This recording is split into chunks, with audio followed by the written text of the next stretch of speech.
Kesultanan Pontianak. Pulau Kalimantan menjadi daya tarik tersendiri selain kekayaan alam yang melimpah serta mendapat julukan paru-paru dunia.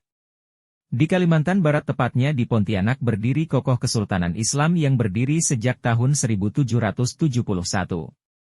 Kesultanan Pontianak terkenal juga dengan Kesultanan Qadariyah yang diambil dari nama belakang atau family name Sultan Syarif Abdurrahman Al-Qadriyah yang merupakan putra dari Habib Hussein Al-Qadriyah, salah satu ulama kesohor asal Hadramaut, Yaman. Sejarah terbentuknya Kesultanan. Kesultanan Pontianak didirikan oleh seorang keturunan Arab bernama Syarif Abdurrahman Al-Qadriyah sekitar 1777. Ia dikenal sebagai seorang pedagang dan ulama yang memiliki misi ingin mengembangkan usaha sekaligus berdakwah di pedalaman Kalimantan.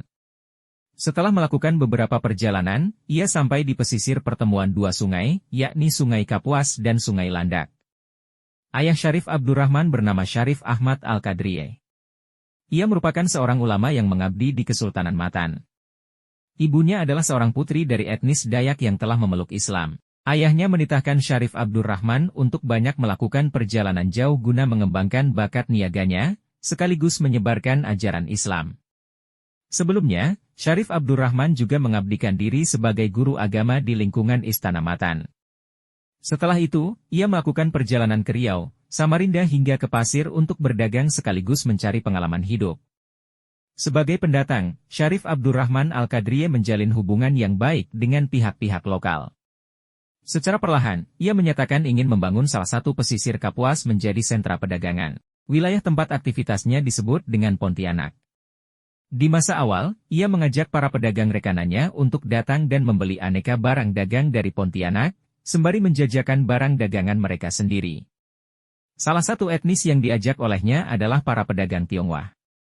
Syarif Abdurrahman telah mengetahui bahwa komunitas pedagang Tionghoa mempunyai ikatan yang kuat antar sesamanya. Dengan membawanya ke Pontianak, maka akan menghidupkan jejaring perniagaan Pontianak dengan lainnya yang juga digerakkan oleh perniagaan orang Tionghoa. Lambat laun, keuntungan perniagaan yang terkumpul pun digunakan untuk membangun aneka fasilitas kerajaan, seperti istana, pelabuhan yang layak, pergudangan dan lain sebagainya. Banyak kaum pendatang yang memutuskan untuk tinggal di Pontianak dikarenakan kesempatan bisnis yang terbuka luas. Ini dilakukan pula untuk memangkas biaya perjalanan yang sebelumnya menjadi pengeluaran yang tetap. Para pedagang pemula pun mulai menjalankan peran sebagai pemasok barang. Dengan demikian taraf hidup mereka pun mengalami peningkatan. Pada 1778, Syarif Abdurrahman terlibat konflik dengan Kesultanan Sanggau. Sultan Sanggau tidak mengizinkan keberadaan kapal-kapal dagang milik Syarif Abdurrahman di wilayahnya. Akibatnya, Syarif Abdurrahman menyiapkan pasukan yang diperkuat oleh pasukan Bugis yang dipimpin oleh Raja Haji, putra dari Opu Daeng Celak, untuk menyerang Sanggau. Pasukan Sanggau dikalahkan, dan pasukan Pontianak pun berhasil sampai di Istana Sanggau. Pendirian Kesultanan Pontianak tidak menyenangkan Kesultanan Landak. Panembahan Landak menilai wilayah yang menjadi ibu kota Pontianak termasuk dalam wilayah kekuasaannya. Oleh sebab itu, Panembahan Landak meminta bantuan Kesultanan Banten untuk mengalahkan Pontianak, karena beberapa waktu sebelumnya, Sultan Banten telah menyatakan Kesultanan Landak dan Sukadana sebagai wilayah bawahannya. Mengetahui kejadian itu, VOC atau Kongsi Pedagang Belanda di Hindia Timur, pun mengambil bagian dalam konflik ini, yakni dengan mengutus perwiranya bernama De Cloek ke Pontianak. Sesampainya di Pontianak, De Cloek tidak berjumpa dengan Syarif Abdurrahman, karena dikabarkan ia sedang melakukan lawatan ke Batavia untuk bertemu dengan Gubernur Jenderal VOC. De Cloek pun disambut dengan baik di Istana Pontianak. Syarif Kasim, putra Syarif Abdurrahman pun sampai memberikan berlian kepadanya. De Cloek menahan diri untuk tidak hanyut dalam suasana yang dianggapnya berupa rayuan dari pihak Pontianak. Ia dan pasukannya memutuskan berdiam di seberang sungai yang berhadapan dengan Istana Pontianak. Lewat serangkaian negosiasi di Batavia, akhirnya VOC mengakui bahwa Syarif Abdurrahman Al-Qadriyah merupakan penguasa atas Pontianak dan Sanggau lewat suatu perjanjian tertanggal 26 Desember 1778. VOC merasa berhak memberikan ketetapan ini, karena berdasarkan perjanjian tertanggal 26 Maret 1778, Banten telah memberikan wewenang pengelolaan atas Landak, termasuk Pontianak, dan Sukadana kepada VOC. Tidak lama kemudian, De Kloek dan pasukannya pun ditarik mundur, dan Syarif Abdurrahman pun dapat mengembangkan kesultanannya dengan lebih terstruktur. Sistem pemerintahan. Dalam menjalankan pemerintahannya, Sultan Pontianak dibantu oleh perangkat istana, yang terdiri dari penasehat dan para pejabat kerajaan dengan tugas-tugas yang spesifik, seperti di bidang keamanan, perdagangan, sosial dan lain sebagainya. Oleh sebab latar belakang Syarif Abdurrahman adalah seorang ulama, maka posisi ulama keturunan Arab di Kesultanan Pontianak sangat dihormati. Sultan Pontianak tidak segan untuk meminta pandangan dari para ulama penasehat kerajaan untuk menilai efektivitas keputusannya akan suatu perkara. Wilayah Kesultanan Pontianak yang semula berbentuk perkampungan kecil, menjelma menjadi ruang hidup yang kosmopolit, yang di dalamnya terdapat banyak bangsa yang tinggal di dekat ibu kota atau di perkampungan lain.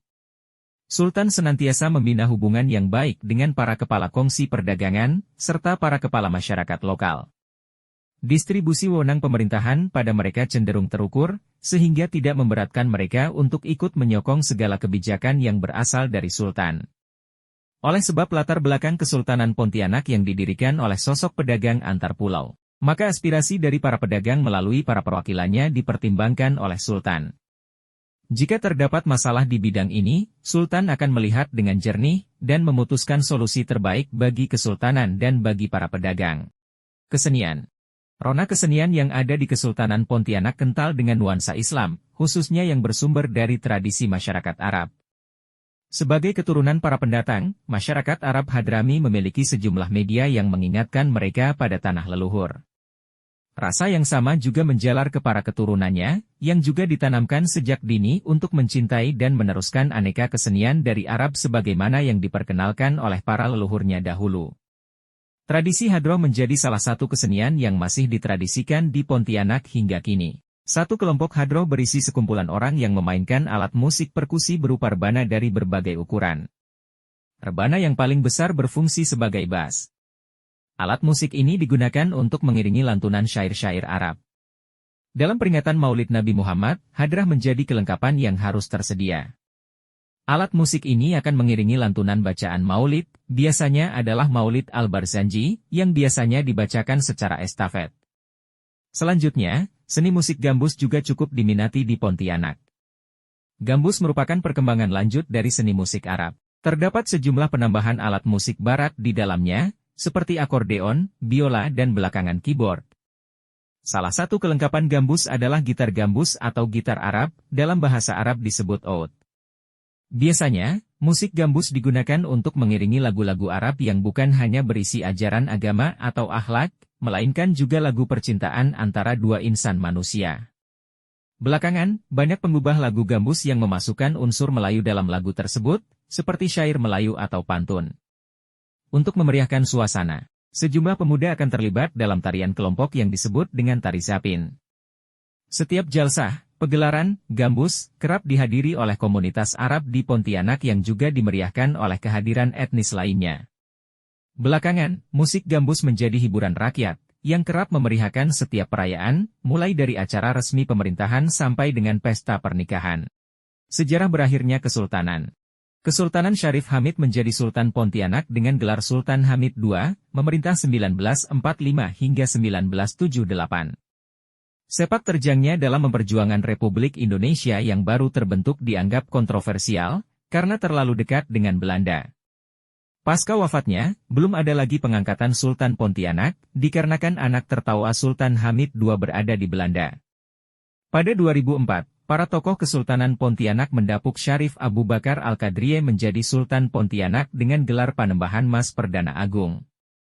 Ia digantikan oleh anaknya pada 2017 yang bergelar Sultan Syarif Majmud Melvin Al-Qadriye.